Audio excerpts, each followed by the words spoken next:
नमस्कार, SBT news में आपका स्वागत है और पेश है इस वक्त राजस्थान की बड़ी खबरें। पिछले दिनों बीकानेर निर्देशालय की ओर से तृतीय भाषा को लेकर निकाले गए एक आदेश के बाद अल्पसंख्यक समाज में खासा आक्रोश देखने को मिला। इस आदेश में 5 या 5 से अधिक बच्चे जिस तृतीय भाषा के हों वो भाषा पढ़ाने के निर्देश देने की बात कही गई थी। आदेश के बाद बड़ा विवाद देखने को मिला। मामला मुख्यमंत्री तक भी पहुंचा और इसके बाद तृतीय भाषा के आदेश शिक्षा मंत्री गोविंद सिंह डोटासरा ने तुरंत वापस ले लिए। अब इस पूरे मामले पर शिक्षा मंत्री गोविंद सिंह डोटासरा ने भी स्पष्टीकरण दिया है। तृतीय भाषा को लेकर शिक्षा मंत्री गोविंद सिंह डोटासरा ने कहा कि राजस्थान के हर बच्चे को उर्दू भाषा को पढ़ने का मौका मिले, इसको लेकर कांग्रेस सरकार गंभीर है।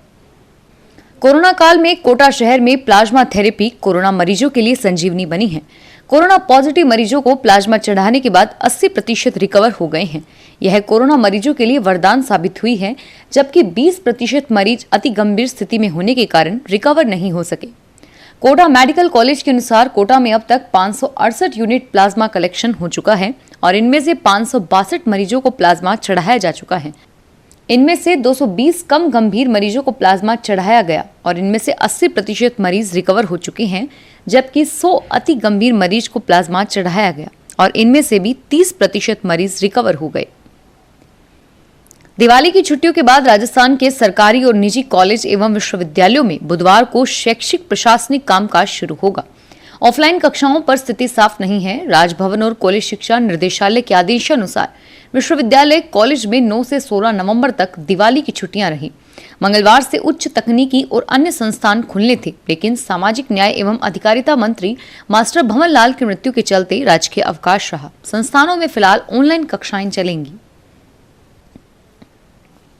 केंद्रीय माध्यमिक शिक्षा बोर्ड 9वीं और 11वीं में अध्ययनरत विद्यार्थियों के पंजीयन जारी हैं। यह विद्यार्थी 2022 में 10वीं और 12वीं की परीक्षाएं देंगे। स्कूल 19 नवंबर तक 300 रुपए प्रति विद्यार्थी शुल्क देकर ऑनलाइन पंजीयन करा सकेंगे और इसके बाद प्रति विद्यार्थी 2000 क्लिम शुल्क लगेगा। राजस्थान सरकार की ओर से पटाखों पर रोक का असर वस्त्र नगरी भीलवाड़ा में भी देखने को मिला। इसके कारण भीलवाड़ा में ध्वनि प्रदूषण में कमी आई।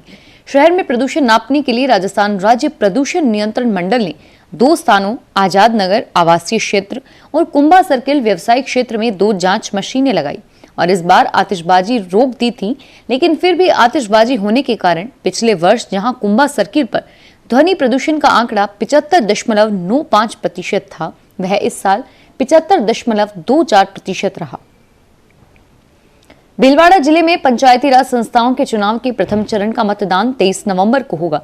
मतदान दिवस को लेकर संबंधित जिला परिषद एवं पंचायत समिति निर्वाचन क्षेत्रों तथा ऐसे क्षेत्रों के 5 किलोमीटर परिधि क्षेत्र को सूखा दिवस घोषित किया है। जिला निर्वाचन अधिकारी श्री प्रसाद मदन नकाते ने आदेश जारी कर पालना के लिए जिला पुलिस अधीक्षक व जिला आबकारी अधिकारी को निर्देशित किया है।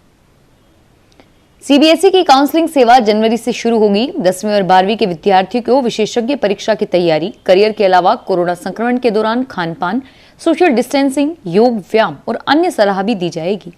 काउंसलिंग बोर्ड के परिणाम आने के बाद भी जारी रहेगी और 10वीं और 12वीं की परीक्षाओं से पहले पेपर देने के दौरान विद्यार्थी मानसिक दबाव और तनावग्रस्त रहते हैं। इनमें परीक्षा को लेकर घबराहट, भूख कम लगना, विभिन्न विषयों को लेकर तकनीकी समस्याएं, अंकों का दबाव और अन्य कारण शामिल हैं। बोर्ड प्रतिवर्ष विद्यार्थियों के लिए परीक्षा से पूर्व काउंसलिंग सेवा प्रारंभ करता है।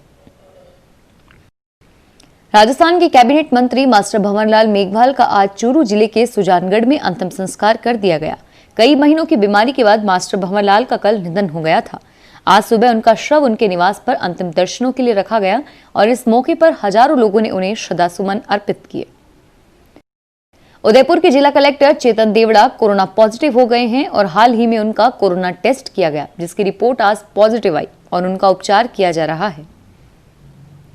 जयपुर शहर में चलने वाले भारी ट्रैफिक से जल्द लोगों को निजात मिलने वाली है। अजमेर रोड से आगरा रोड को जाने वाली दक्षिण रिंग रोड पर national highway authority of India ने ट्रैफिक संचालन शुरू करवा दिया है और अब अजमेर की तरफ से जयपुर होकर आगरा भरतपुर जाने वाले लोगों को जयपुर शहर के बीच में से होकर नहीं गुजरना पड़ेगा और वहीं भरतपुर आगरा मथुरा की ओर से आने वाले वाहन चालकों को भी अजमेर जाने की राह आसान हो जाएगी। राजस्थान में अभिभावकों और निजी स्कूलों के बीच चल रहा फीस का फसाद अब और उग्र होता हुआ नजर आ रहा है। फीस भुगतान नहीं करने को लेकर जहां पिछले 6 महीनों से अभिभावकों का आंदोलन चल रहा है, तो वहीं फीस वसूली की मांग को लेकर पिछले 15 दिनों से निजी स्कूल संचालक भी आंदोलन की राह पर हैं। फीस की मांग को लेकर शहीद स्मारक पर पिछले 8 दिनों से चला आ रहा अनिश्चितकालीन धरना और आमरण अनशन अब और उग्र होता जा रहा है। कार्तिक मास में त्योहार की धूम बनी हुई है। दिवाली के बाद लोग छठ पूजन और शादियों की तैयारियों में जुट गए हैं।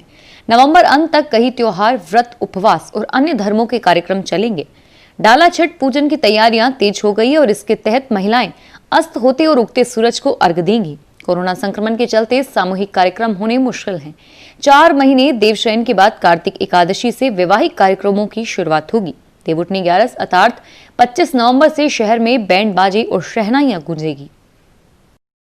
One nation one ration card योजना के अंतर्गत आधार सीडिंग के कार्य के क्रियान्वयन, शहरी एवं ग्रामीण उचित मूल्य दुकानदार, राशन डीलर्स के साथ समीक्षा बैठक का आयोजन धौलपुर पंचायत समिति सभागार में जिला कलेक्टर राकेश कुमार जायसवाल की अध्यक्षता में किया गया।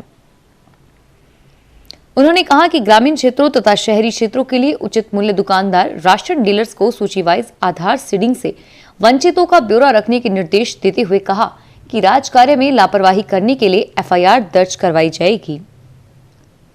कृषि आदानों में मिलावट की आशंका को लेकर कृषि विभाग की ओर से गत दिनों चलाए गए गुण नियंत्रण अभियान के तहत प्रतापगढ़ में कुल 29 नमूने लिए गए।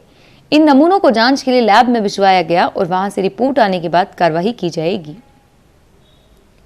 अलवर में रहने वाले शुभम यादव पहले ऐसे हिंदू छात्र हो गए हैं जिन्होंने सेंट्रल यूनिवर्सिटी ऑफ कश्मीर की इस्लामिक स्टडीज प्रवेश परीक्षा में टॉप किया है। कश्मीर यूनिवर्सिटी के इस एंट्रेंस एग्जाम में टॉप करने वाले शुभम न सिर्फ हिंदू छात्र है बल्कि वह अपने गैर कश्मीरी छात्र भी हैं। फिलहाल इस बुलेटिन में इतना ही और फिर हाजिर होंगे तमाम बड़ी खबरों के साथ। एसबीटी न्यूज के वीडियो देखने के लिए हमारे चैनल को सब्सक्राइब करें और नोटिफिकेशन पाने के लिए बेल आइकन को प्रेस करें।